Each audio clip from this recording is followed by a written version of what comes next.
Hello friends, welcome to another reel by Bharat Raghu. Today we would be looking at the reasons of the collapse of the Soviet Union. How was the Soviet Union built? What was the model and why did it collapse? So the collapse of the Soviet Union was as described by Putin, one of the biggest geopolitical blunders or geopolitical catastrophes rather of the 20th century. So we need to understand what led to the collapse of the Soviet Union. So mainly if we look at the Soviet Union, so what was the Soviet Union? As we can put it, the Soviet Union was a group of republics, multiple republics which were formed after the Russian Revolution, when the Bolsheviks basically defeated and the Tsar, and they took over the kingdom of the erstwhile Russian Empire, and they formed a set of republics. So Russia being, of course, in the core, but there were others. So there were new republics as well created. Ukraine, for example, was created. There were the Central Asian republics like Kazakhstan, Tajikistan, the stans as we call. So there were many, Uzbekistan. So these were the Central Asian republics. Then there was, and in the Caucasus, there was Georgia, for example, and there was a variety.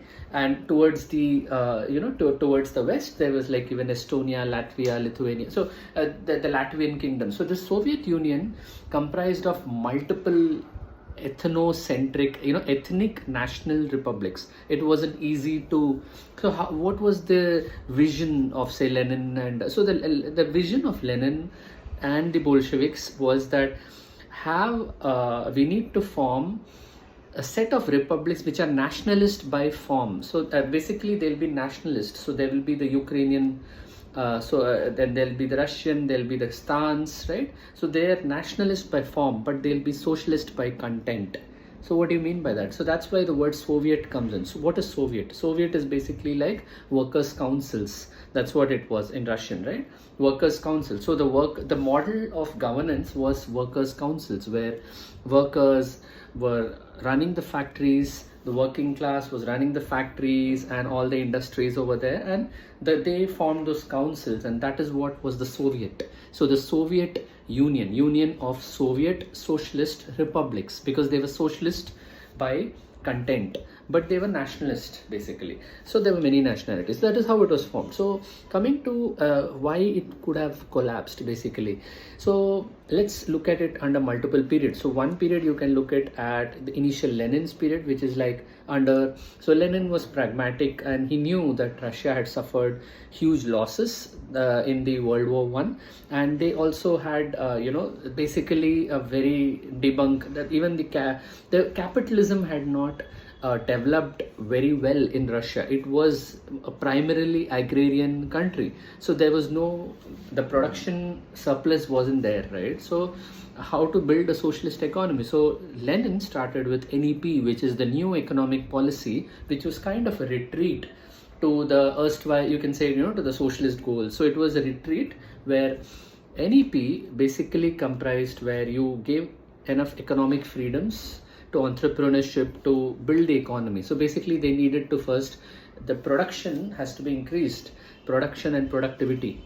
So that's what was focused. And then once there was good outputs, but they didn't want again capitalism to take roots and you start having those big capitalists. Not in that way. They wanted still to build socialism. So the first phase was NEP under Lenin.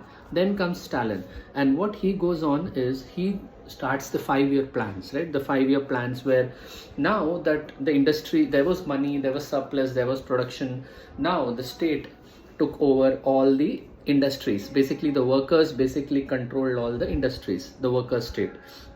And they had the 5-year targets. Okay, 5-year for what is the agriculture production, agricultural output, what is the steel production. So they had these targets, and they strived to basically build a very robust economy.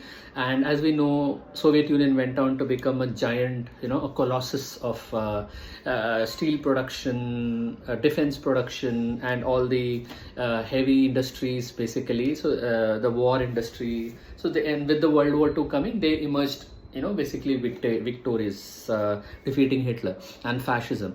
So then So during Stalin's period, you can characterize this as the period of 5-year plan, centralized planning. Now, what about the ethno question, the ethno multinationalist? So what we can observe during this period was, of course, Stalin had this control from the center, so there was a centralized planning, but it also kind of gave Russia became like the dominant, you know, partner. You can say the dominant nationalism, and the minority nationalism was little bit, you can say, undermined. But then comes the next period of Khrushchev, and what does Khrushchev do? They go with a de-Stalinized model, a more decentralized model, and they gave enough freedoms now to the multiple republics. So although this gave a breath of fresh air, there was more energy in the Soviet Union in the Khrushchev period, and basically the centralized planning was a bit relaxed. But then what this gave birth to is cultural nationalism. So the national identity started taking over the Soviet identity or the socialist identity.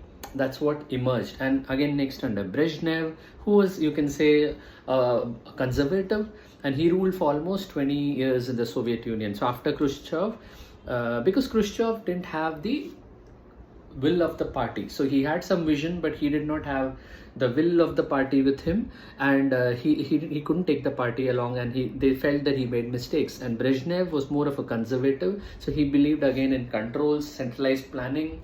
But the main issue, what happened is the technological innovation which had happened actually back under Stalin in the World War period, that ceased. So whatever technological advancements they had made in space research, defense, all of that was the Industrial Revolution technology. But coming the 80s with the computers emerging, the IT revolution starting off, so they were left behind over there. So there was no technological innovation. So basically, as they were not getting there was no market. So when there's no market, they do not get the feedback from the consumers of what is good, what is selling. So the state used to produce everything from cars right down to the pens, right? So there was no feedback, there was no consumer feedback, and as well as technological innovation was lacking. But still, even and with the Afghanistan war, a lot of money of the Soviet government was going into the Cold War. Basically, defense expenses were taking most of the budget, and there was less left for the economy and for the people. So the party, which was a workers' party, which had come to power, started getting alienated from the same working class, from the same peasant class. This is what happened. So there was alienation, and then it was all about how long can they hold on to with the power structure.